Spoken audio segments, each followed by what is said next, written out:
Assalamualaikum warahmatullahi wabarakatuh. Perkenalkan nama saya Rifda Adifa dengan NIM 1101622032, kelas Teknologi Pendidikan A.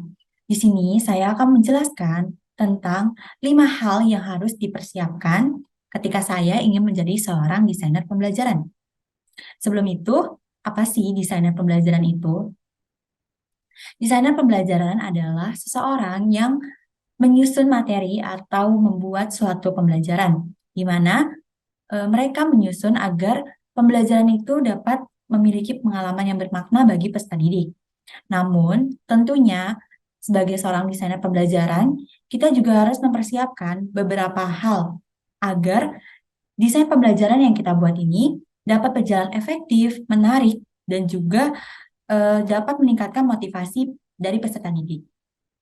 Berikut ini adalah 5 hal yang perlu saya persiapkan untuk menjadi seorang desainer pembelajaran.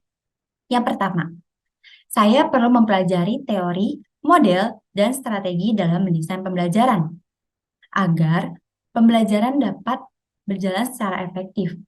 Teori, model, dan strategi ini dapat dijadikan sebagai panduan saya ketika nantinya saya mendesain suatu pembelajaran. Adapun contoh dari model. Yang pertama ada EDI. EDI adalah singkatan dari Analyze, Design, Develop, Implement, dan juga Evaluation. EDI ini adalah salah satu model yang sering digunakan para desainer pembelajaran. Karena model EDI ini dapat digunakan ketika kita ingin mengembangkan suatu desain pembelajaran. Selanjutnya ada model SAMR. Model SAMR ini dapat digunakan apabila kita membuat suatu desain pembelajaran yang terintegrasi dengan teknologi. Selanjutnya ada contoh teori. Berikut ini adalah teorinya dari Gagne. Ada 9 aktivitas dari pembelajaran. Jadi, teori Gagne ini berisi tentang elemen-elemen apa saja sih yang dapat digunakan dalam membuat pembelajaran yang bermakna, sehingga pengalaman belajar itu dapat efektif dan berjalan secara optimal.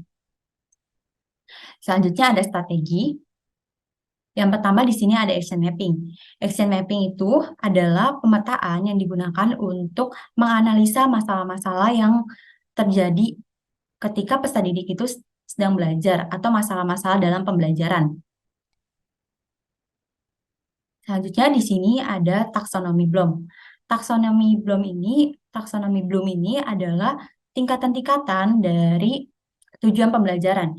Ketika kita ingin menyusun tujuan pembelajaran, maka kita perlu nih untuk mempelajari taksonomi Bloom. Yang kedua, saya juga perlu mengetahui kebutuhan dan perilaku belajar seseorang. Dikarenakan karakteristik dari peserta didik itu kan berbeda-beda. Jadi, kita juga perlu untuk mengetahui gaya belajarnya, perilaku belajarnya. Di sini ada 3 gaya belajar dari seseorang atau peserta didik. Yang pertama adanya audio, yaitu adalah ketika seseorang fokus belajar dengan bantuan audio, atau ketika mereka mendengarkan sesuatu, maka pembelajaran akan mudah untuk diserap.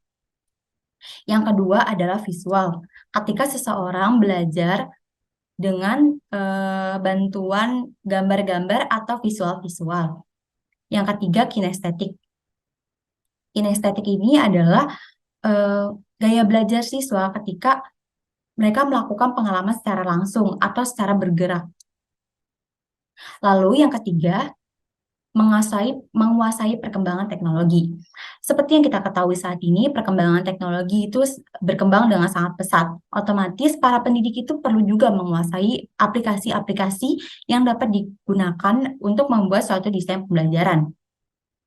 Seperti yang kita tahu juga, sebelumnya Indonesia itu mengalami COVID-19, di mana mengharuskan pembelajaran itu berjalan secara jarak jauh. Maka nggak mungkin dong kalau misalnya pembelajaran itu hanya kalau tidak ada pembelajaran pada masa COVID. Maka diperlukan perkembangan teknologi untuk membuat suatu e-learning. Salah satu contohnya adalah LMS, Learning Management System, yang dapat memudahkan siswa ketika melakukan pembelajaran pada jarak jauh. Selanjutnya, di sini ada aplikasi-aplikasi yang dapat mendukung seorang pendidik atau dapat mendukung saya ketika nantinya saya membuat suatu desain pembelajaran. Yang pertama ada Articulate.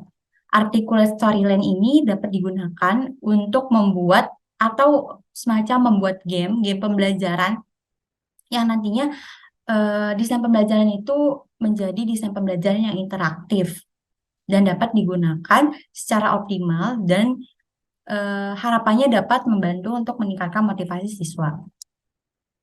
Yang kedua ada aplikasi Moodle. Seperti yang saya jelaskan sebelumnya bahwa saat ini banyak sekali e-learning yang dapat digunakan untuk proses pembelajaran. Nah, salah satu aplikasi untuk membuat e-learning adalah Moodle. Selanjutnya ada aplikasi Adobe Illustrator.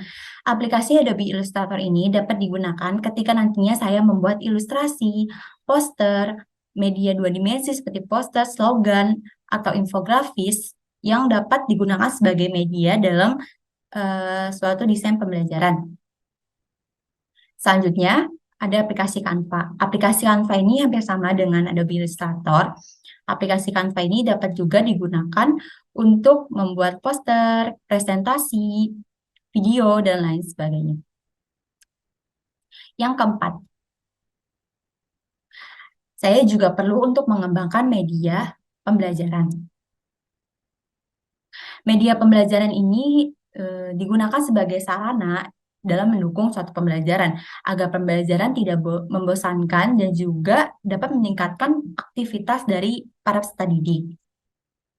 Di sini adalah salah satu contoh media tiga dimensi yang pernah dibuat oleh kelompok saya, yaitu media diorama.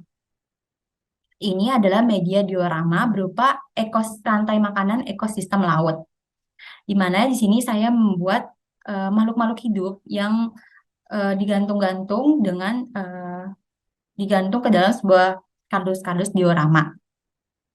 Penggunaan media tiga dimensi ini sangat efektif digunakan dalam suatu pembelajaran dan membuat anak menjadi lebih aktif dan juga dapat berinteraksi dengan teman lainnya. Selanjutnya yang terakhir, yang kelima adalah saya juga perlu untuk membawa portofolio dan membangun relasi dengan orang lain. Pembuatan portofolio ini dimaksudkan agar ketika nanti saya meng-hire atau melamar suatu pekerjaan, saya mempunyai proyek-proyek yang nantinya dapat dijadikan sebagai dokumen pendukung ketika perusahaan ingin merekrut saya. Di dalam portofolio ini kita juga dapat menyimpan pengalaman-pengalaman apa saja atau proyek-proyek apa saja yang sudah kita lakukan sebagai seorang desainer pembelajaran. Melalui portofolio ini juga kita dapat memperlihatkan desain-desain pembelajaran kepada halayak luas. Selanjutnya, saya juga perlu untuk membangun relasi dan persona branding. Saya dapat membangun relasi melalui LinkedIn, di mana LinkedIn ini adalah tempat untuk membangun relasi dengan para desainer instruksional lainnya. Dan LinkedIn juga tempat untuk mencari pekerjaan dan juga memudahkan kita ketika nantinya HRD atau perusahaan ingin merekrut kita. Mereka tinggal melihat portofolio kita saja. Selanjutnya Instagram. Instagram adalah salah satu aplikasi yang dapat saya gunakan untuk melakukan personal branding.